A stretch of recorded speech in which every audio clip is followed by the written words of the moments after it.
continuing with more switch configurations. InterSwitch connectivity. This is what we looked at earlier when we had the in the demo where we had the could communicate, couldn't communicate, how was it configured, and it's part of the troubleshooting hopefully we got to see there. But how do we allow connectivity on the same VLAN if they're on different switches? And that's where we're going to come up with the trunking that we configured on that. The trunking that allows the frames to be tagged as they enter the trunk and to go from one to the other. A mechanism that enables the traffic from multiple VLANs to exist on the same physical switch interface. We configure it, pretty simple configuration, a switch port mode trunk. And the reason it's a simple configuration, we're going to get into one of the other abbreviations that we saw this morning, DTP, Dynamic Trunking Protocol, which is always trying to negotiate a trunk. We're seeing if it should negotiate a trunk, but trunking is a method to allow the traffic from the multiple VLANs on the same media. And I guess it may be like a highway trunk. A highway trunk may take several different highway numbers and consolidate them.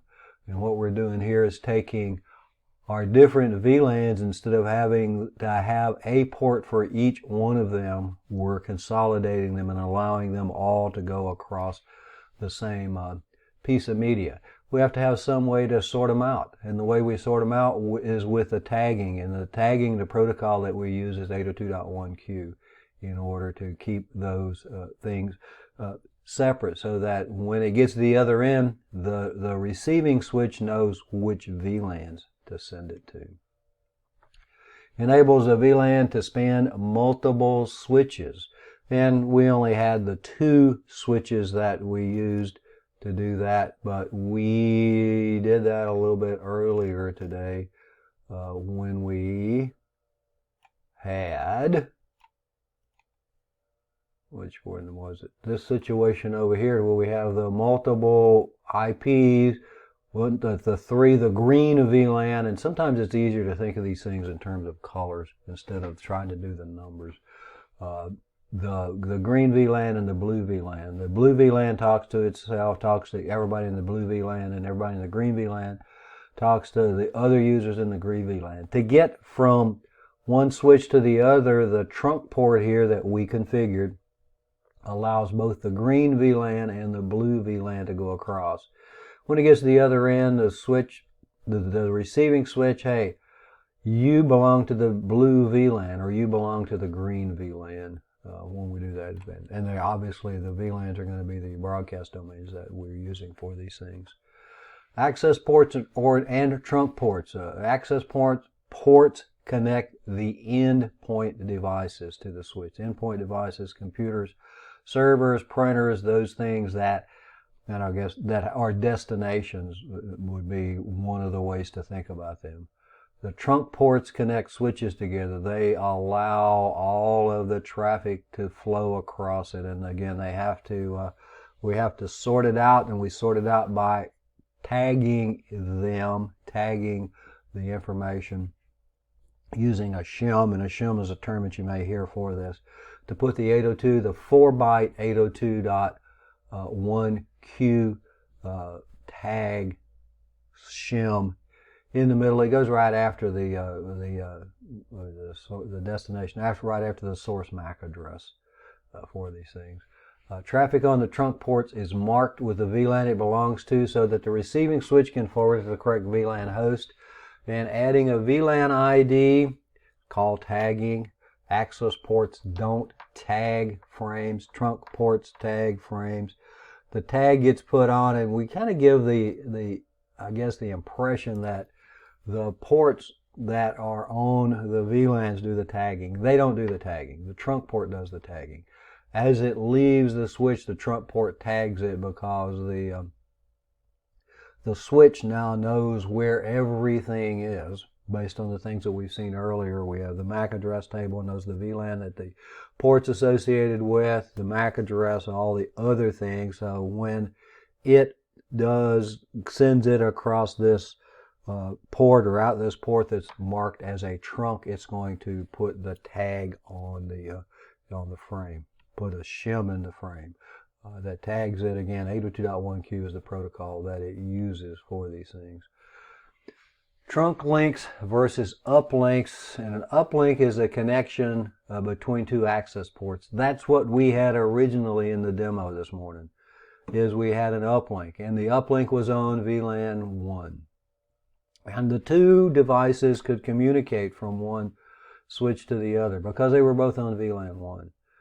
The other devices, even though we said they were in those VLANs, they weren't. The other devices couldn't because the uplink port on a single VLAN was on VLAN 1, and they were in VLAN 2 and VLAN 3, so they couldn't communicate using that. We could create a port, put it in VLAN 3, and connect all of those things together, and eventually we would run out of ports. So on this thing, we have this one, which is now a trunk, but originally it was on VLAN 1. We could put a port here. We could connect another port, put it in via, because I'm going to mess it up because of a spanning tree, you know that.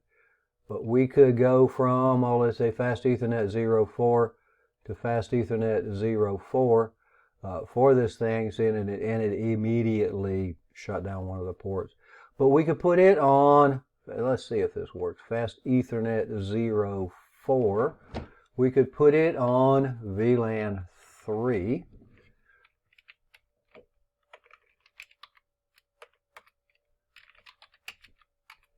Internet, Fast Ethernet 04, switch port access, VLAN 3, and we could do the same thing on the other side, and then they could communicate there.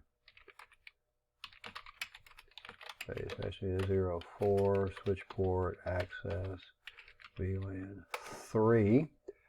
So we can now send the traffic from VLAN 3. We could do the same thing for VLAN 2. But again, eventually we're going to run out of ports to connect the VLANs together with. So what we do is the trunk port. I'm going to go ahead and take this one out before I mess up what goes on here for these things. So this one should eventually come back in its own right. And that's what that's saying. I know maybe a little bit too much, a little bit too easy. But trunking employs VLAN tagging so that we can now put all of the VLANs on the same piece of media. We don't have to have all of the different configurations or connections from one to the other. Carry all VLAN broadcasts from switch to switch. They carry all VLAN traffic from switch to switch. And eventually the switches are going to learn all of the MAC addresses and the ports that they should be on. Just like we saw earlier, the MAC learning process does the same thing. This is yet another term that we have, the VLAN trunking protocol. It says enable switches to learn about new VLANs. It's kind of a neat protocol here to do that. This is the trunking, and hopefully we've beaten it to death. This represents the trunk, the colors that we do here, and this one the numbers of the VLANs that go back and forth. But what I want to get to is the VLAN trunking protocol, and then now let's do a demo, and then we will look at the slides. Go back to the same one. I've got a group of switches down here somewhere. Here we go. A group of switches here, and we're going to have 3 different modes that this brand new protocol is in. I have already VLAN trunking protocol. I've already configured the connections from switch to switch as trunks, or at least I hope I have. We can see if I've done that by doing the show interface trunk. And sure enough, I have a trunk on gig 01, which goes to the other device. If I can show VTP status, the VLAN trunking protocol status, it says that I have VTP version 2, and we saw something a little earlier about those extended VLANs, and the standard is the only ones that are in the objectives for CCNA. The others are in CCNP. But we're in VLAN VTP version 2. Configuration revision, I want you to just note that it is here. We're going to talk about it in a little bit. The maximum VLANs supported, the number of existing VLANs, 5, and those are the ones that are created by default. VTP operating mode server, all the default are server. Server is going to be one of those things where we can do everything with it, and we're going to have a couple of other modes that we'll look at. I don't have a VTP domain name, and then pruning and the V2 mode and the traps generator are all disabled on this thing. IDs, I don't have IDs. I didn't put IP addresses on the management VLAN interfaces on this thing. But what I want to do first thing, I'll actually go look at one of these others and see that it's got the same information on it. Show VTP status. Same thing here, and let's be sure that we have a trunks here. Show interface trunk. And I should have 2, and I do have 2 going from one to the other. So what we can do now, I'm going to start at this end, and we'll just go in and configure the VTP. Config T, I forgot the T. VTP. And then we have some things here, domain mode, password version. We can change the version with this thing, 1 to 2, and 1 and 2 is the only thing that Packet Tracer supports. But what I want to do is assign it a domain, because before this protocol works, we have to assign a domain to it, and we'll call it CCNA. Once I do that, it says it changed it from null, so the original domain on this thing is null, which I guess it just has to have something. Null is nothing is there. It goes from null to CCNA. So now when I do a show do show VTP status, I have a domain. Interestingly enough, if it's working right, when I go back to this one and show VTP status, it's a member of the domain already. And if we go down here to the end, it should also be, as long as I've got the trunk ports, show VTP status. It's not there yet. Let's see, show interface trunk. We have a trunk there. Let's see if this guy got it. Show VTP status, and it didn't get it. Show interface trunk, and says it's got it. Now we'll see it. We'll see if it self-generates. We can do those if we want to, but it got this far, right? When we do that, when the system sees a notification of this, is when it actually should do things. But we can do a couple of things here. What this trunking protocol is about, and we have the the statuses. But first thing, let's go in here. Let's create a new VLAN. VLAN 100, and we'll just name it my new. What this protocol should do is, if we now go in here and do a show VLAN, we now have VLAN 100. It allows or sends the information across the trunk ports from one to the other. Let's see if these have done anything with it yet. If we do a show VTP status, okay, now then it got a notification when we created that VLAN, and it says now we now have 6 existing VLANs. We're going to show VLAN, and I have my new VLAN. A server allows us to create VLANs. It will not assign ports to VLANs. We still have to go do that on the individual switches. And back to the way we can do it, we can assign ports either dynamically or statically, and this might be one of the things, yeah, we want to do that. What I want to do right now is to go ahead and let's see if we have the show VLAN here. We have my new and the show VTP status, and we have server. What I want to do is change the mode of this thing. So we're going to config T and go VTP mode, and let's make this one. The modes that we can have are client, server, and transparent. These are terms that you need to remember. And these are things in the next slide is going to be capabilities. These are the things that you need to know about the capabilities. But I'm going to make this one a client. So what's the difference between a client and a server? The server serves stuff, provides stuff. The client gets stuff. And in this case, if I go in here, go to config, and let's say VLAN 200, it says I can't do that. A client will accept the information, but it can't create VLANs. We'll go back to this server over here. We'll go this one, and we'll go all the way down the line. And we can do exit, and let's do VLAN. We did 100, 200, and let's name it to client. To client, just to see if we get it. So go down here to the client machine, and we'll use show VLAN, and we have VLAN 200 is here. No ports, obviously, but because we have to assign those separately. So the server, we can create VLANs. The server accepts the information from the other devices, and it can make the modifications to these things. We can't add ports with it. We've got to go into the range and switch port access, whatever, for the manual configuration of them.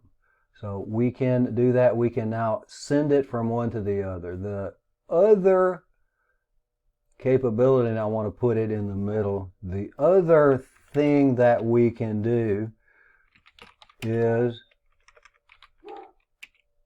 config T, and then we can do VTP mode. We did a client, we did a server. Server is the default. And let's do a transparent. The transparent is VTP mode transparent. Let's do a VLAN. VLAN 300, and we'll name it transparent. And if we do a show VLAN, hey, it's there. If I go to my server here and do a show VLAN, it shouldn't be there. Show VLAN. And the transparent's not there. The transparent we can create and go to the client. It's not going to be there either. But in the show VLAN, we don't have that. Transparent mode allows us to do all the things that we can do on a server, but they don't go anywhere. This is one of those that all of the thing you hear all this, what happens in Vegas stays in Vegas. What happens on a transparent switch stays on a transparent switch. All the configurations stay there. It can make all the changes, but they don't get sent anywhere. It will relay information, however. So if I go in here and make another VLAN, let's say VLAN, and that one was 300. Well, let's just do 400 or 500, 400. And let's say, go config mode would help, wouldn't it? Config and then VLAN. Well, we'll do 500 since that's what my fingers want to do. And we'll name it, we'll name it Relay Transparent.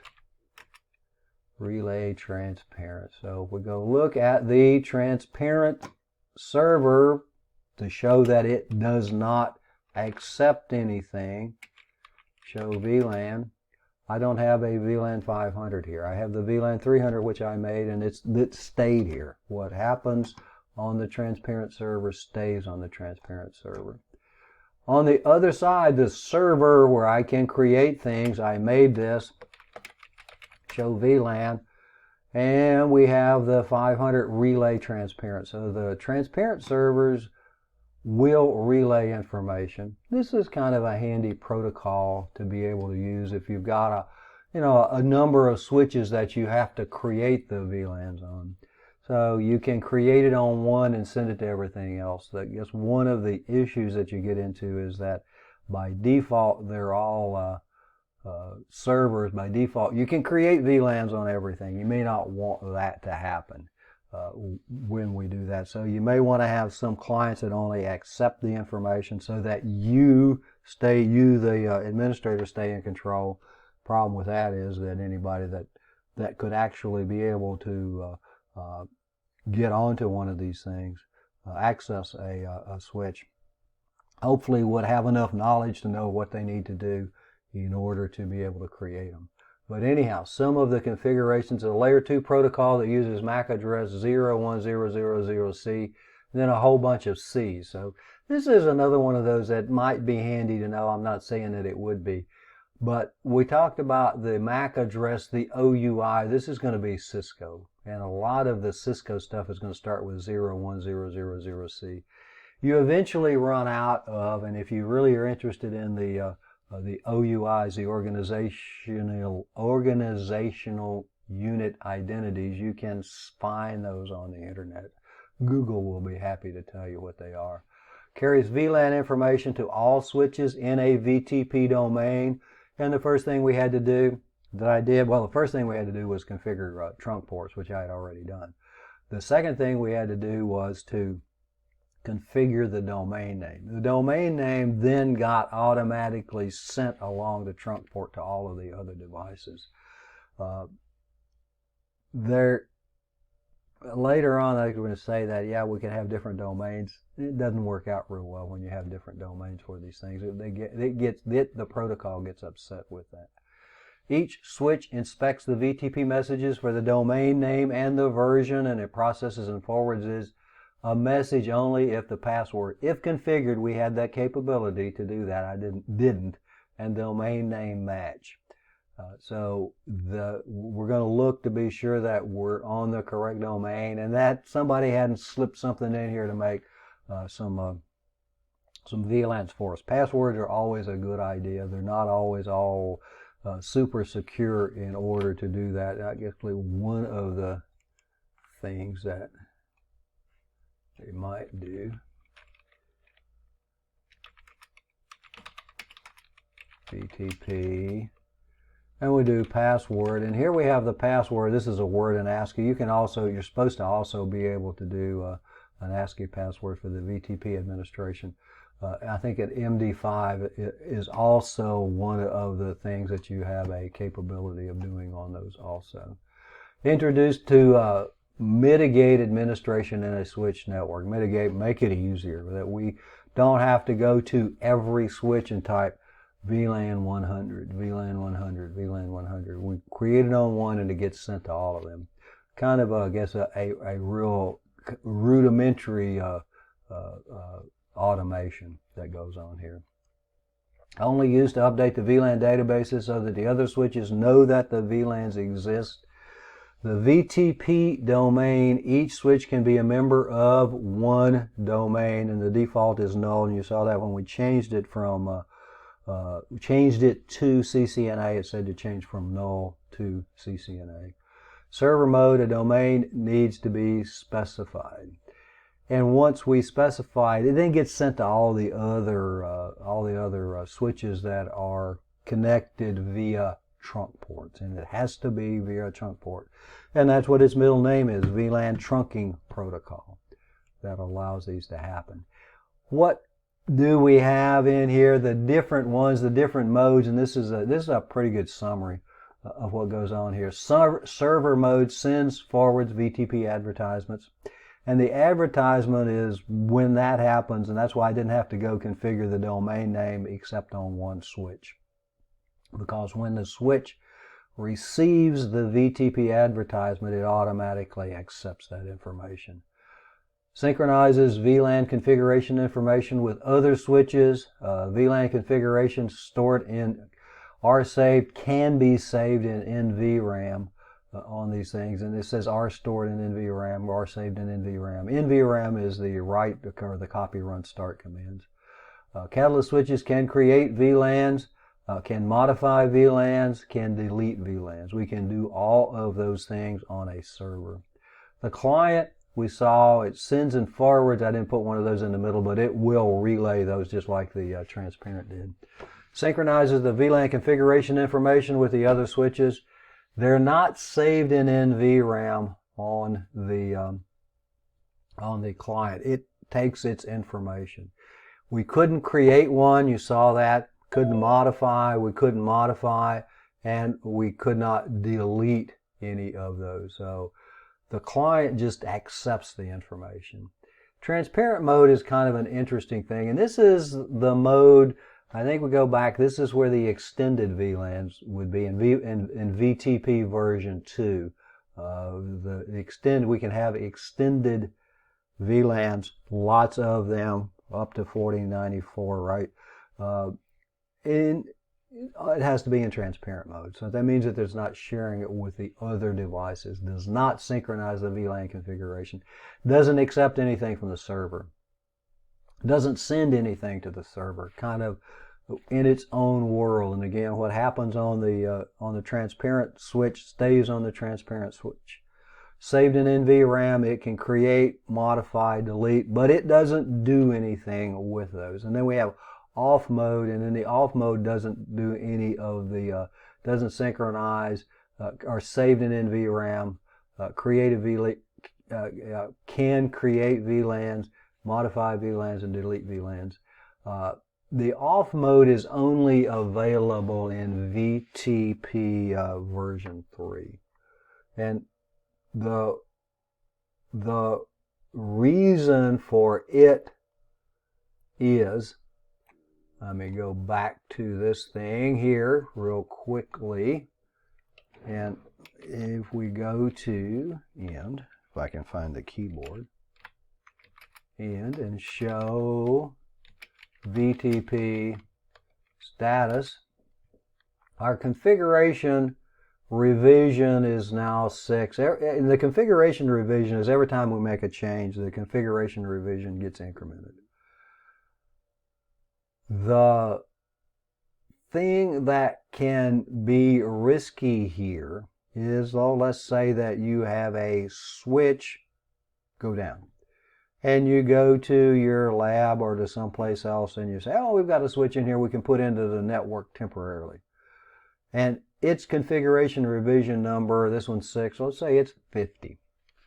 The switches will take the VLAN configuration of the server, or actually of the client also. We'll take the configuration, not the transparent. We'll take the VLAN configuration of the switch that has the highest configuration revision number. So when we plug that switch with revision number 50 in, it's going to wipe out our VLAN configuration.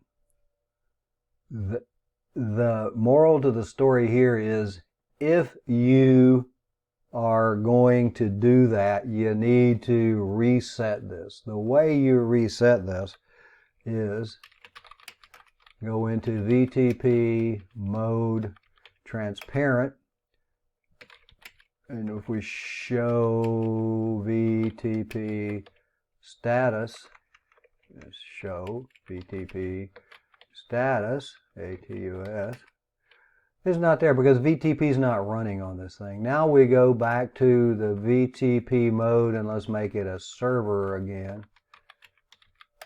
And then let's see if we can show this thing real quick. Show VTP status. Yeah, see, it got updated. It got updated real quick from the other guy's configuration revision number. But if you make it transparent mode, it sets the configuration revision number to 0, and that will then allow you to put that device on the network without wiping out your configuration, your VLAN configurations that you have so worked out so hard. The server mode is the default mode when we do these things. The revisions or the versions, the version 1, VLANs 2 to 1001, propagates 1 to 1005, and supports VLANs 2 to 1001, creating them. Pruning VLAN 2 to 1001. What pruning does is, let's say that we have a bunch of switches in this, and we got a bunch of switches in this, and let's say we have, all these VLANs that we created, and we have resources on them, but we've got a VLAN down here at the end that doesn't have any resource on it. VLAN 500, one of the ones that we did. We don't have anything connected to it. There's no need in sending the data to that VLAN, so pruning will then stop the transmission of the VLAN 500 to this switch, so that we're not taking up unnecessary bandwidth with the sharing of the information to do that. To sending the VLAN 500 information to a switch that doesn't have any VLAN 500 resources on it.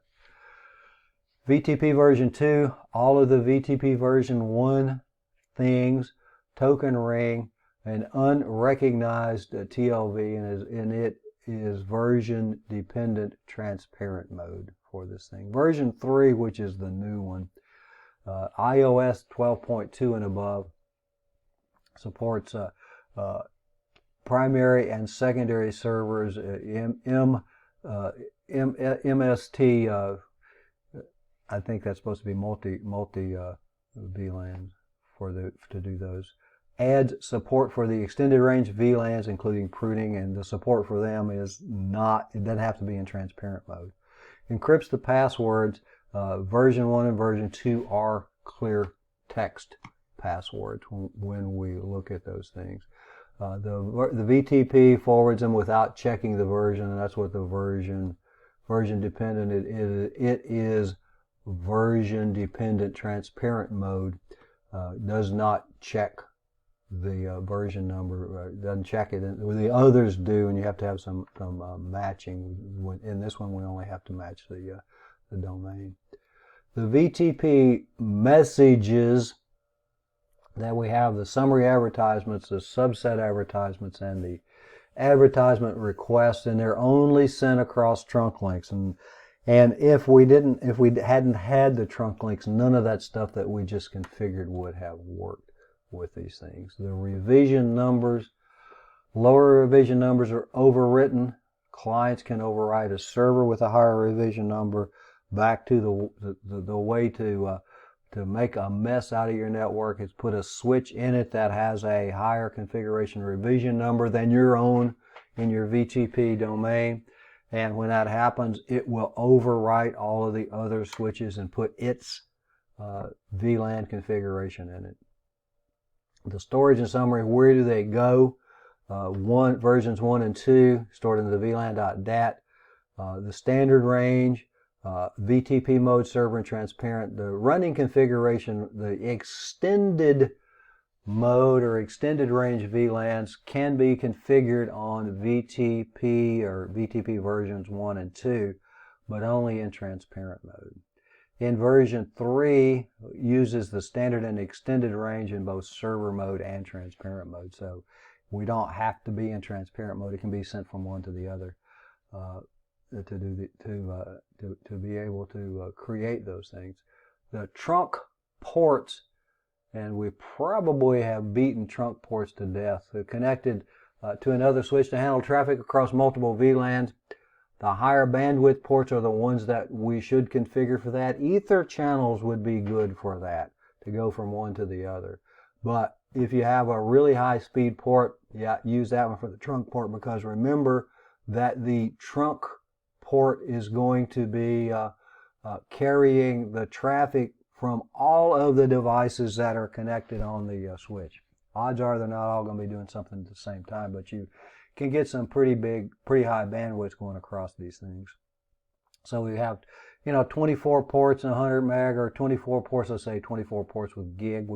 We could theoretically have 24 gig going across these things, and we're probably connecting it maybe with a 10 gig to do that. So the higher bandwidth, And again, ether channel can be one of the things that helps us out here.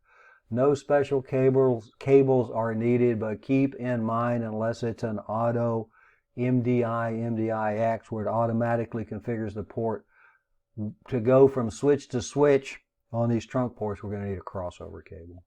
If it's one of the auto configure switch, doesn't really matter. Otherwise, no special cables, but you may need a crossover cable to do that. Only ports that perform VLAN tagging. The tagging is done by the switch on the trunk ports as the data leaves the switch. The shim is taken out, the shim is taken out when it gets to the other switch, and then it's forwarded to whichever VLAN that is in the tag information that it looks at. DTP, a new term here, Dynamic Trunking Protocol, saves time in the trunk link configuration. The way that it saves time in the trunk link configuration, and we'll go into one here, I guess I will come to the bottom of this. I'm going to do a layer 3 switch because it's going to make me do a little bit more than the layer 2 switches do. We'll just put a couple of these in here. And just to be on the safe side, let's go to gig 01 and gig 01 with a crossover, and now we're going into the negotiation phase for this thing. If I look at, and this is the one that actually does, and I'm going to say no for the initial configuration, the setup mode. And let's do a show interface gig 0/1 switch port, and it says its administrative mode is dynamic auto. We're going to have kind of like we had for PAGP, we're going to have auto, and we're going to have desirable for these things. And then we're going to have the ones that we just do. I did interface gig 01, and if I do a show interface trunk on this thing, I don't have one. So let's go to config T, interface gig 0/1, and do switch port mode trunk. Oh, it says auto, that's what I wanted to do. It says encapsulations auto, I can't do that. So the first thing I have to do is switch port trunk encapsulation, and this is the one where you see a lot of in the books. First thing you have to do is enable the encapsulation. You may or may not. A lot of the layer 2 switches you don't, but .1Q. So now we can do switch port mode trunk, and we are there. What's now going to happen, since it was in dynamic mode by default, we'll say no here. Let's do a show after going to enable, and a show if we get it here, interface trunk. We're not there yet. What should happen when we do the negotiation here is it will automatically, and this may be one of those things that Packet Tracer is not going to work for me. I hope it does. I've had some issues with it not doing all of the things that it should do on some of these things. 01 to 01. 01 should be in a, let's see what spanning tree says. Show spanning tree. Interface is gig 01, the designated, it's in learning. Let's see, learning. It's in forwarding mode. Now let's see if we have a show interface trunk. And now we have the trunk. And this is how it saves time. We only had to configure it on one side. I had to wait for it to go through the spanning tree negotiation. But the dynamic aspect of this allows us to only configure the trunking on one side, and then the other side does the negotiation. It is a similar process, and let me see if we've got the similar process. Yeah, that we've got. We have a slide in a little bit for that has a summary here, but The basic thing is if I give a switch port mode trunk command that says become a trunk, the other end is auto, that will negotiate a trunk. And it's just like in PAGP, the only difference is the absolute, when I do switch port mode trunk, the on will negotiate where it 1 in PAGP, but a desirable and a desirable will create a trunk. A desirable and an auto will create a trunk. An auto and an auto won't create a trunk. So by default, if I plug two switches together, which you've seen done a couple of times, they will not negotiate a trunk. If you run into some older Cisco material, they may. The older default configuration was desirable, so two desirables will create a trunk. They changed it, and I don't know exactly when, but now the configuration is that in dynamic auto and plug two of them together, two switches together, and they do not create a trunk. So we show switch interface trunk. We've done that a couple of times throughout this.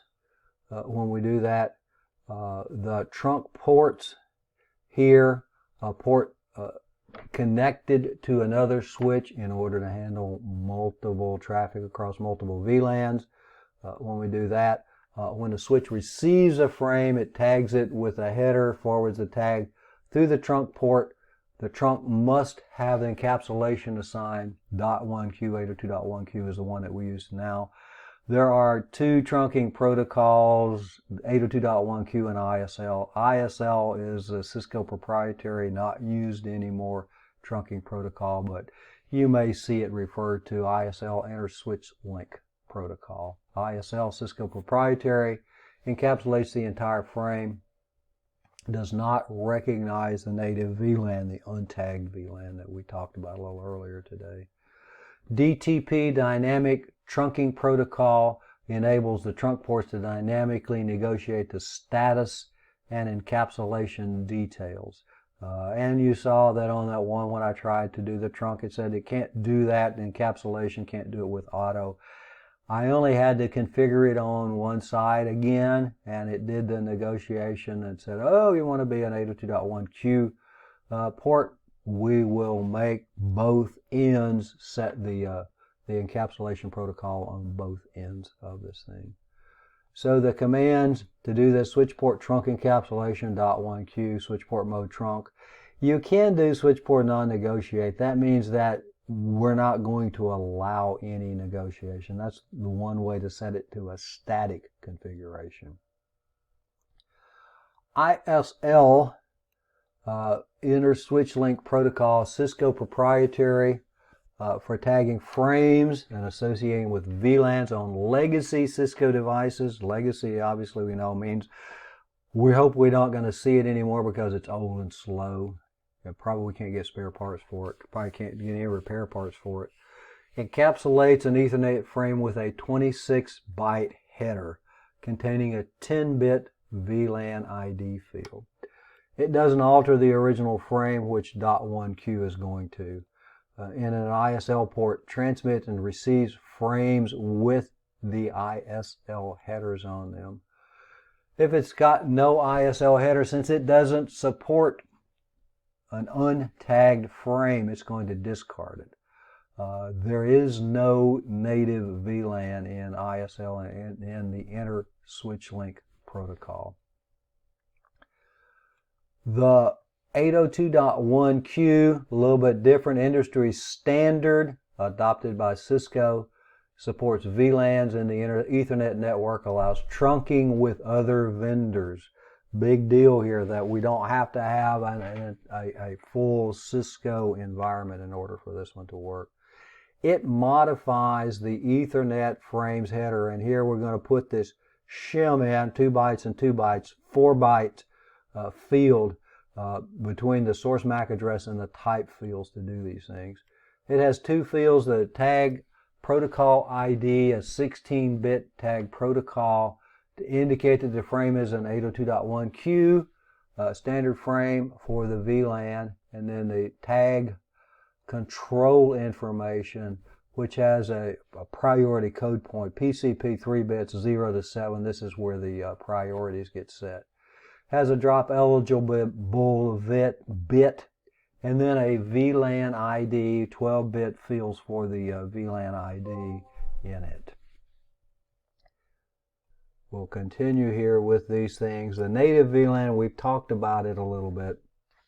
Native VLAN is untagged traffic. It's for legacy equipment. Legacy equipment, we'll think hub.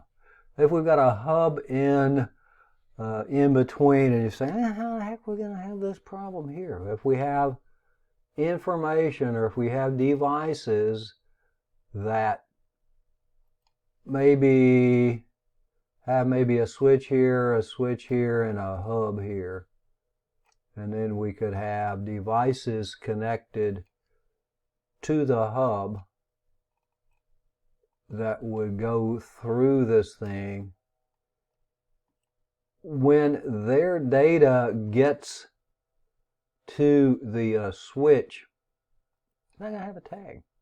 What's it going to do with the tag? What's it going to do with that information? So if we go here, it's going to be untagged, and that's what the native VLAN is for, really designed for traffic for legacy equipment that doesn't know about tagging, and this is one that might happen. And you can say, I'm not going to have a hub, and you're probably not going to have a hub. But remember that the default VLAN, VLAN 1, is the native VLAN. So until we actually create VLANs and put ports on those VLANs, there's really not any tagging taking place. Everything that's going through the trunk on VLAN 1, the native VLAN, is going to be untagged, and that's what it's all about. So that when the untagged gets across the switch and the destination switch looks into the header information and says, oh, it doesn't have a tag, it will send it to the native VLAN, whatever it is. And we looked at it a little earlier, we did the configuration. We know it's configurable and that they need to match. Otherwise, we could get this security issue called VLAN hopping that would put us on a VLAN that we're not supposed to be on, we're not allowed to be on. Special VLAN defined by the 802.1q to support untagged traffic. Port can support tagged traffic as well as untagged non-VLAN traffic. A trunk port can support these things. So a trunk port uses both tags and untagged. And that's what it's in using 802.1q. Remember, ISL does not recognize an untagged frame. It drops an untagged frame. Native VLANs configured on every trunk to handle the Ethernet frames without VLAN headers. And then it supports the legacy devices that cannot handle VLAN trunks. So legacy devices, and again, legacy devices, I think we're really talking in terms of hubs here. The absence of the VLAN header, no tag, means that it goes to the native VLAN. Native VLAN mismatch between switches, which we created again a little earlier, causes a problem. And it causes a lot of error messages. And you saw it, put it in a port inconsistent state, I think was the error message that we had on it. The native VLAN untagged traffic is what's going to go across it. We have tagged traffic and untagged traffic on both of these. These are showing switches here, but we probably should have a hub here that would be the untagged traffic. The VLAN configuration for these things, we've done it a couple of times. VLAN ID. Configure the trunking using the switch port trunk encapsulation .1q, which we did when we were looking at the layer 3 switches going across, and then specify the trunking administrative mode, the access, switch port mode access, where the individual devices, the computers and the printers and the things that want to access the network that may want information or have information, kind of destinations. Switch port mode trunk configures a trunk port without any sort of negotiation to just be a trunk. So it's going to do a trunk. We can do a static configuration on one side, and then the other side being a dynamic auto by default is going to say, oh, you asked me to be a trunk, I will be a trunk. Configures the port to wait for the dynamic trunking protocol to do negotiation. And in an auto, something has to ask a dynamic auto port to become a trunk port before that's going to happen. And what can ask it to become a trunk port? Switch port mode trunk, the absolute trunking command, and a switch port dynamic desirable. If it's dynamic desirable, it's really kind of a, then I guess you could go and do the dynamic desirable, but it's a whole lot more steps to configure a port for dynamic desirable than just to go in and give it the switch port mode trunk command to do those things. The will it or want it, similar to the PHPG, PAGP, except, and you notice that the terms are the same, access and desirable. The difference here is in the PAGP with the on, both sides had to be on. In trunking, if we do a switch port mode trunk, which is the on, it will initiate the negotiation with either a desirable or an auto to do these things. So switch port mode trunk, if both sides are switch port mode trunk, yes, we'll get a trunk. Desirable or auto, we'll get a trunk. Access here says limited connectivity. It really becomes confused, and limited connectivity is probably going to be somewhere around no connectivity for those things. The negotiating protocols here, if we have a desirable and an access port, it's going to be an access port because it's not being asked to, and it has nothing to negotiate with. We've made it a switch port mode access. Desirable will be a trunk. Desirable and auto will be a trunk. In the auto, the access will still be an access. Desirable will be a trunk. Two autos will not a trunk form. Just like two autos will not an ether channel form. Same thing up here. Different maybe different color ink, but the same effect for these things when we go through them. VTP versus DTP, because V and D kind of sound alike. VLAN trunking protocol versus dynamic trunking protocol. VTP, the VLAN trunking protocol, is the one that sends the VLAN information from one switch to another. It's a layer 2 protocol, Cisco proprietary.